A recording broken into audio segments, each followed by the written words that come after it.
널 기다렸어. That looks super. I'm like, I think I recognize that person. Yeah. So here we go. Game number 2. Super against Maru. So Super, the one thing he's got going for him is that he cheesed out innovation that one time. He does have 5 wins. So I mean, he's come out pretty consistently for the Afreeca freaks. And Maru though is one of the best at holding cheeses, and this is Dusk Towers, so it's going to be pretty hard to pull off something like that. Maru's also pretty bulletproof in late game, so we're going to have to see. Super tends to follow these very specific patterns. There's a degree of predictability. Not the cleanest late game, but hey, anything can happen. As you can see, Super 4 wins to Maru's 2. How does that even happen? Is that even correct? Where are those wins from? Yeah, actually, where are those wins from? Some Lei Feng tournament in 2013. I'm like, no, that doesn't count. That's like a totally different expansion. Okay, no surprises here. Everybody votes for Maru. Yeah. If someone was voting for Super, I'd say, come on, man. Rethink this one through. Maru's 11-0. He hasn't lost a single game yet. All right, guys, we are going into game number 2. Super versus Maru.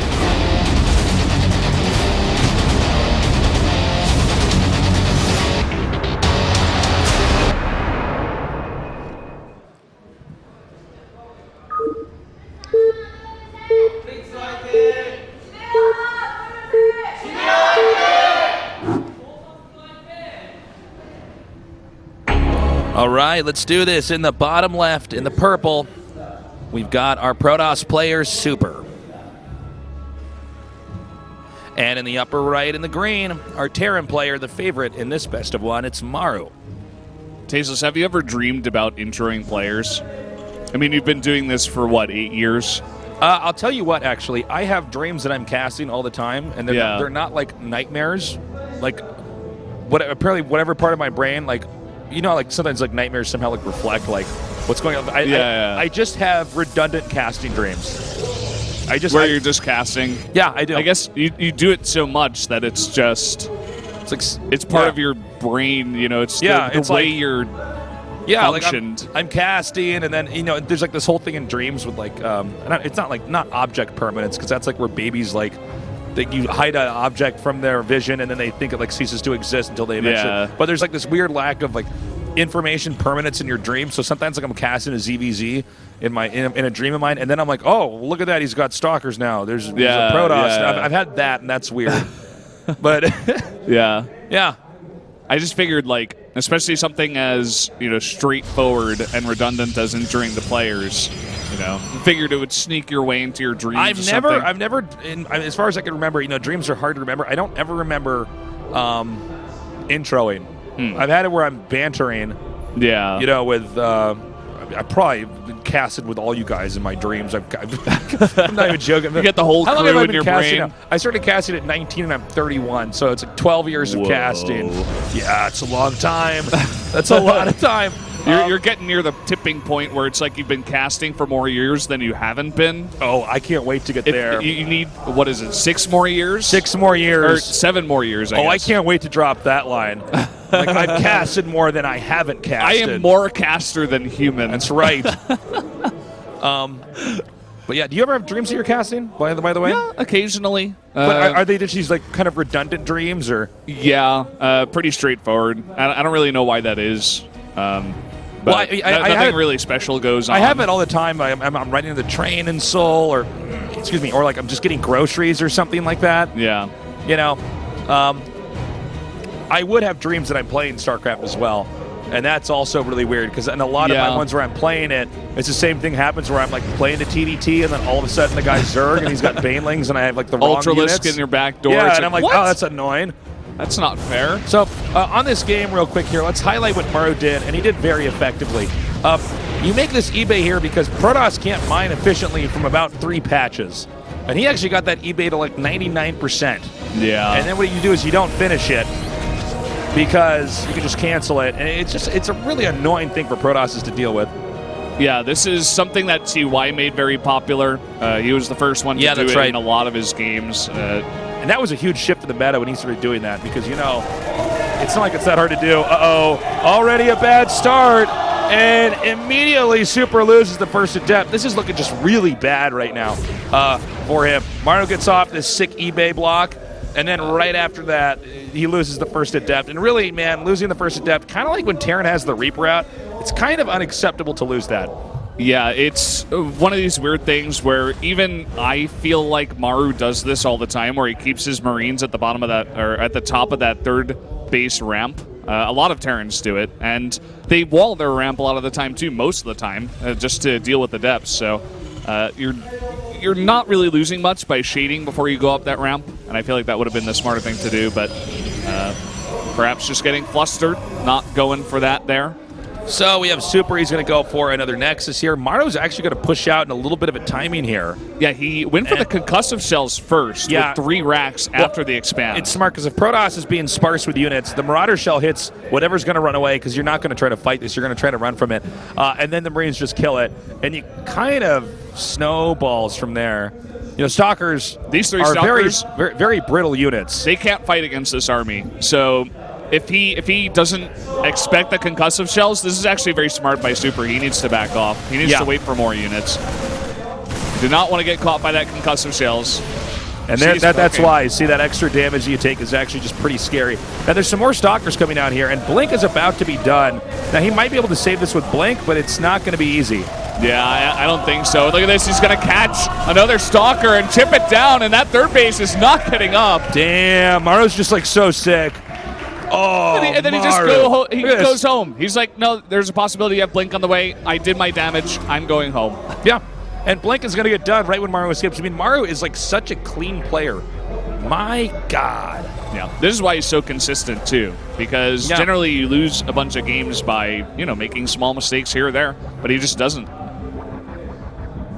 Okay, the Stalkers are coming up now. Now he might be able to chase some of this down. So it looks like Maru, this is actually very smart by him. Notice how he targets differently there. Now, good control here by Super. He actually shoots down the one Marauder there, which allows him to then engage the rest of the Marines. The Marines are only good if that one Marauder's with him. Yeah, and now with the rest of the units up here at the top of this ramp, he's going to push the Observer forward this time before he goes for any shenanigans. And Maru has not made a third CC. He's just making a bunch of units and getting a bunch of upgrades. He's got double tech lab here. Ooh, not the best control there by Super. And Stim's actually Stim just got done. Combat Shield is on the way here as well. I think Maru might actually go for a timing attack here. Now, Super actually is going to have to hold his third base because there is like one pylon powering 5 gateways coming up. If there's some kind of drop or harass at the entrance and he takes that down, oh my God, he's so good. Look at this. This is like he's fighting the battle, and he's just like you get 5 stars this game. Yeah, Maru. Like you really have. He's not really made any mistakes. Watch, he'll scan here and kill this, and I'm like, okay, you got it. Just chill out. Stop being so perfect good. Play. Mr. Perfect Play. Yeah. Oh my God. Oh my God. He's just like literally can't keep getting away with this. You know, like what was that famous artist that like drew a perfect circle for a king? Like it was like absolutely very like completely and totally perfect. That's actually Maru. Like it's supposed to be impossible to draw a perfect circle, but Maru does that. Imagine if Maru was an ice skater. He would be doing like figure skater? The triple figure spin, perfect landing, all the judges, everybody from around the world, the French judges, the Slovakian judges, the Russian judges, the American judges, the Canadian judges, all perfect 10s. Like we might have to end StarCraft 2 after this because we've just seen the perfect game, guys. No, this is the last one. This is actually this the is perfect it. I'm like, well, now we know what the perfect game looks like. Our life is complete. We got a drop coming over here. Yep.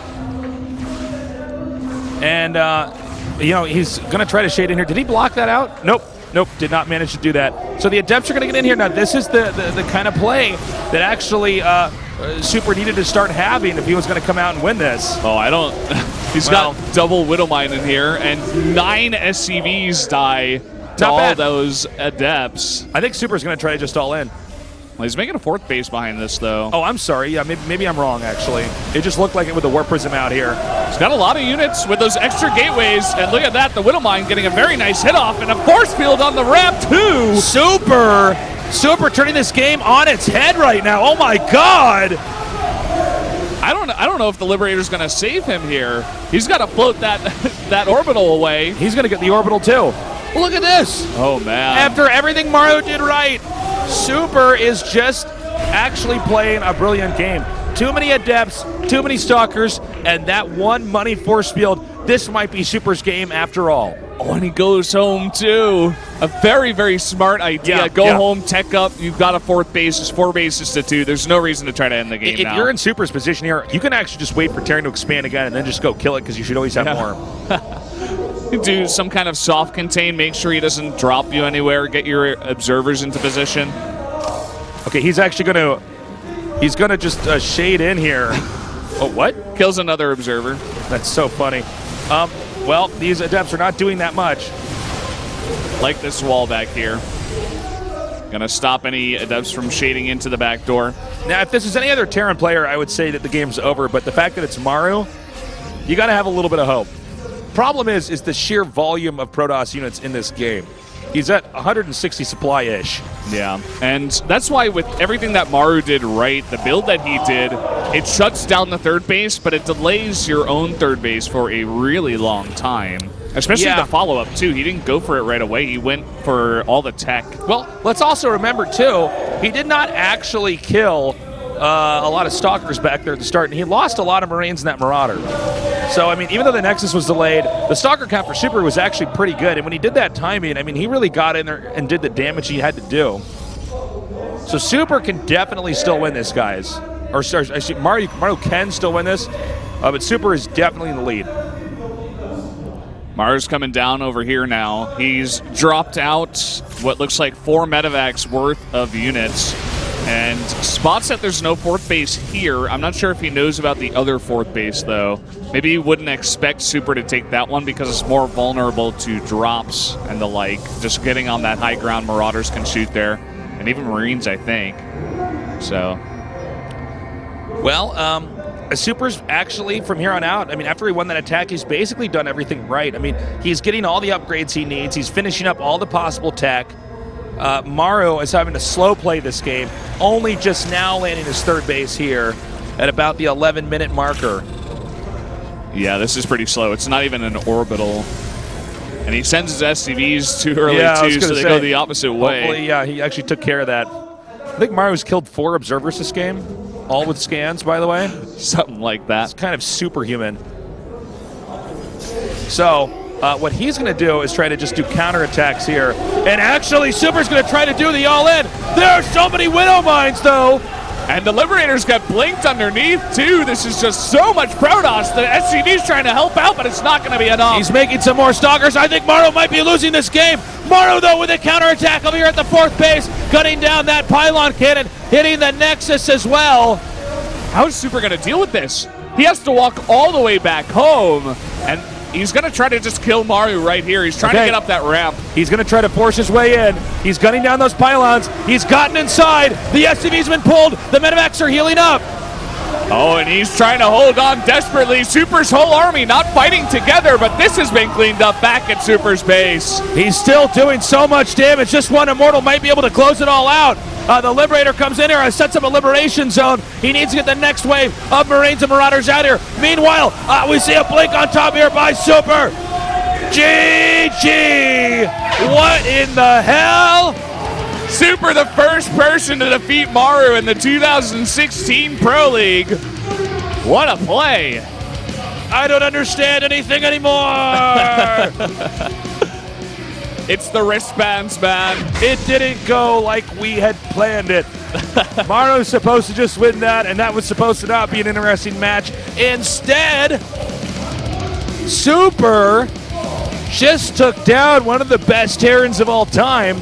And actually, this is huge. This means the Afreeca Freaks still have a fighting chance, Valdez. Yeah, it's a really big deal. Taking out Maru was probably the one match that I thought could not happen. Yeah, right? I know, right? The one thing that couldn't happen here that doesn't make sense is beating Maru, but Super, I mean, he's like the Terran sniper at this point. Yeah, Just man. taking out big Terran after big Terran. He looked great. Kudos to Super. I mean, really proving the world wrong back there. Man. The upsets are real in round number 3. You can see that Maru looks more embarrassed than anything else. Well, I think that he should have gotten a third command center a little bit faster there. I think you're right. Like, he had this cool push, but it's like, okay, well, he just cancels it, and then he makes the Nexus again. It's not the end of the world.